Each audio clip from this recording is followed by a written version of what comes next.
ভারতীয় স্থলসেনা এবং বায়ুসেনা পাকিস্তানকে একেবারে দুর্মুশ করার চেষ্টায় রয়েছে এবং তাতে অনেকটা সফলও হয়েছে আমরা সবাই জানি। এই মুহূর্তে একটা নতুন খবর আমাদের সামনে এসেছে যে পাকিস্তান কিন্তু একটা সাইবার আক্রমণের ছক কষছে এবং সেই সাইবার আক্রমণ কিভাবে সেই সম্পর্কে আমাদের দেশবাসীকে কিন্তু সচেতন করার চেষ্টা করা হচ্ছে। একটি ভিডিও ফাইলের মাধ্যমে আপনাদের যেকোনো সোশ্যাল নেটওয়ার্কিং সাইট অথবা ইমেইলের মাধ্যমে, WhatsApp এর মাধ্যমে চলে আসতে পারে ডান্স অফ হিলারি নামের একটি ফাইল। অবশ্যই সেই ফাইলে আপনারা ক্লিক করবেন না কোনোভাবেই। কারণ এটা কিন্তু দেশের জাতীয় নিরাপত্তার ক্ষেত্রে একটা অন্যতম সমস্যা হয়ে উঠতে পারে আপনার ছোট্ট একটা ভুল।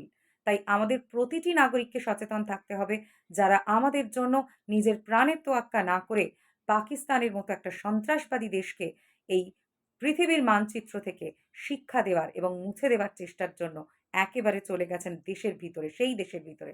আমাদেরও কিন্তু দেশের মানুষকে সচেতন থাকতে হবে এবং এই ডান্স অফ হিলারি নামের কোনো রকম ভিডিও বা অজানা বা অচেনা কোনো লিঙ্ক থেকে আসা ভিডিও অবশ্যই ক্লিক করা চলবে না।